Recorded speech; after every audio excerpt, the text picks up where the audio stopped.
Yan, may mulberry pala sa Candelaria, oh. Yan, dala-dala ni Magandang Kim. Magandang po. Dami yan. Kung kapag niya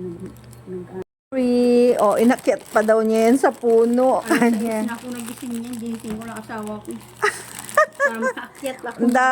Pinagtyagaan niya talaga to sa liit ng mga bunga nito. Marami, matagal to namitas. Alas 8 na ako bumaba eh. Kasi may puno. Talaga? Oo. Kakatuwa naman. Sabi ko, alas 8 na pala. Sabi niya, tara na Kim, hinayaan ko ng kapitbahay namin. Kim, tara na, maligo na tayo. Nagkukwento si Inday, oh. Kakatuwa siya magkwento.